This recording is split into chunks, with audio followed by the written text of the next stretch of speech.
America tour. We just did Boston tonight, and Boston was dope.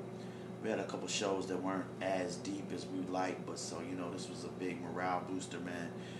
This is my fourth time in Boston, and every time I come here, it's a state that it's a city that I look forward to every time, man. It shows so much love, man. It was so dope. It's always dope because when you hop on that bus, man, you're on a Yellow Wolf tour. You're in Yellow Wolf land. It's like when you're opening for anybody else. It's like you're in their world. So you conform to whatever they want to do. But when that person that you're conforming to is actually a homie of yours, it makes it a lot easier. You know what I'm saying? So me being out here with Yellow Wolf has been great, and it's dope, man. It's family. It's like you could be on tour with strangers, but when you're on tour with family, man, it makes it a lot better. I met Tech Nine and Chris Calico at Tree Sound Studios through Yellow Wolf. He was doing like Worldwide Choppers, I think, at the time, and I met them, and we kind of clicked. And then my manager Cinder had always had a vision of me signing with Strange Music, and it just happened, man. We made it happen, and here we are.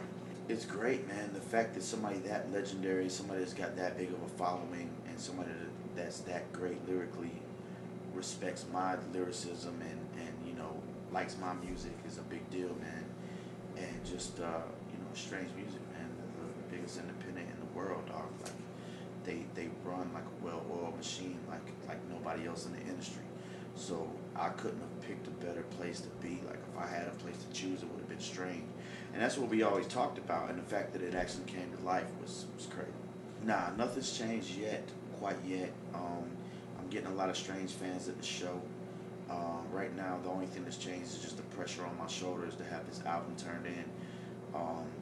I've been rapping since I was 12, so I'm 30 something right now. So like, for me to be actually have an album that's gonna go in the stores, this is a really big deal. There's a lot of pressure on my shoulders, whether it's successful, whether it's not, to make the greatest music I've ever made. So it's like, that's what's changed right now. But as far as that, I mean, I went out to Strange, went to the compound, met the crew, met the family, signed the papers, and I came back and went on tour.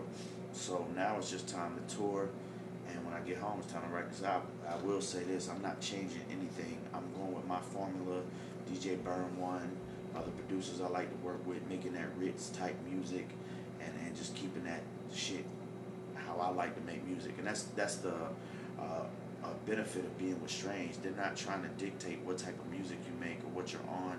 They want me to be me. They want me to do me. So I'm gonna get, and the fans do too. They don't want me to switch up nothing. So I'm gonna give them some laid back, pimp, gangster type beats with real reality raps on top of it. That's someone that wanted to ask you a question tonight. Yeah, Lil Wyte. Yeah. All right, Rittz. If you was to get $1 million check today, what's the first thing you would buy? Like the first thing you would buy. Like, I know the answer to that. I'm for real. I don't give a fuck if it's a bag of weed, 86 Cutlass on 24s. I don't just what first impulse buy. What is the first impulse buy? You would literally just drop everything and be like, I gotta go get that. I got $1 million now. I'm finna go get it right now. Like for real.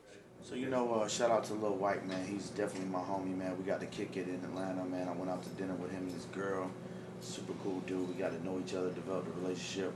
But to answer your question, if I got $1 million today, and I wish I had not such a boring answer, but I would buy a goddamn car, because I have one car between two people. One person's got to go to work, one person's got to be a rapper, and there's one fucked up car. So I'd probably buy a fucking car with $1 million. I buy a car, I rent a little ass house, and that'd be my first shit. And on some impulse shit, I might go buy some shoes or some shit like that. And we'd probably get some Crown Extra Rare or something, like a big bottle. But yeah, I'll definitely do some smart shit and get me a vehicle. And I'm not buying the old school colors. I'm buying something that's not gonna break down on me when I gotta go out of town and do a show. So that's what I'm doing. If I get any kind of money, my first $10,000 is what I'm gonna do. I really want to do a song with Scarface real bad, man. Like I'm really working on that right now. I'm hoping that's gonna turn out and be come to reality. Scarface would be a big deal for me to have on the track. know, I was like, I first started listening to Scarface. He was like what sparked my rap career. So I think Scarface, Big Boy, or Andre, you know, of course, Andre, but he's, you know, it's a little bit hard to get, but you know, probably that's it, man. I mean, you know, if I can imagine, I mean, I'd love to do a track with Stevie Wonder, but let's be honest, it's probably not gonna happen. But you know, Stevie Wonder, Sade, but on some realistic shit, I'm trying to get Scarface. How fucking hard is it having all that hair and that hat on stage performing? It's a nightmare. It's a pain in the ass. Summertime is a bitch. And people mistake this for a beard all the time. They think I got like a big, long ZZ Top, Rick Rubin beard and shit like that. But yeah, I mean, it is what it is, man. I like my hair. I like the style I got, man. But at the same time, I grew this hair a long time ago when I was trying to, you know, going through image things and shit like that. And I catch a lot of flack over this fucking hair. Whoever thought hair mattered that much, man, it's fucking ridiculous.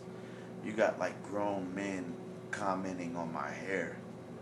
Like, it's dumb. It's fucking stupid. So any male that looks at another male and has something to say about his hair, to me, is just dumb. So yeah, it's a pain in my ass. But you know, it's me. You know, it's my trademark. I didn't really quit for a little bit. Like, I was contemplating quitting for good. I never graduated high school, never got my GED, never got nothing. So there was a time where I got in a financial situation that I never ever thought I would get in my life. That it happened. So I started trying to get GED. My boy was buying me flashcards to learn multiplication tables. You know, making fun of me and shit. Dude, what's 2 times 2? And you know, just like it, and it was pathetic, man. I never thought I'd have to stoop to that level to start learning math again to try to get a mediocre job. You know, just so they hire me, because nowhere was hiring. So I got to that point where it was like, every route that I've taken rapping wise, I've been through a couple contract issues with managers, situations with old record labels and shit that I was with that was gone. Everything just hit rock bottom, and I hit rock bottom hard. And everybody that was around me in my living situation hit rock bottom at the same time. So I had no choice to go out and really put time in to really get a job and try to focus on it, and I never thought I'd get to that point. So, I mean, that's when I was really considering, like, really quitting. For me to pick up the phone and see the Le Cordon Bleu commercial on when Maury's playing in the daytime and make that phone call is fucking ridiculous. But I made that phone call, and it was getting to that point. But I still had to learn how to do, like, simple multiplication and division, you know. So, yeah, it got close. It got close. I speak about real shit. Not that a lot of rappers don't, but I might rap about getting an interview. I might rap about this situation right here. You know, I speak about real life situations. I try to describe everything, and while I'm describing those real life situations that everybody can relate to, no matter what race, nationality, background, where you're from, that's what I try to do. I try to rap about normal problems we deal with as human beings, and make them rhyme really intricate. So that to me, that's what separates me. So you're right about you. I write about me, but I write about us. I write about, like, shit that you might have gone through. I might write about, you know, we just had a guy come in and tell him his car was going to get towed. You're parked out in front, you just got ticketed, and they will be towing to the street cleaning. I might write about that. I mean, who hasn't? That's a situation anybody can relate to. Nobody might write about shit like that, but I might do that, you know, and also do it in an intricate way where it's like, holy shit, those words, you know, where the wordplay matches up. That's what I really try to do. I rap about normal shit, but really make the wordplay intricate, you know. And hopefully people get that from me. I don't know, but that's what I try to aim for. Yo, yeah, what up? It's Rittz, White Jesus. We out here at Slamerica Tour. Shout out to anyhiphop.com. This is Rittz, Northside, A-Town, Slamerica, Strange Music. Yeah.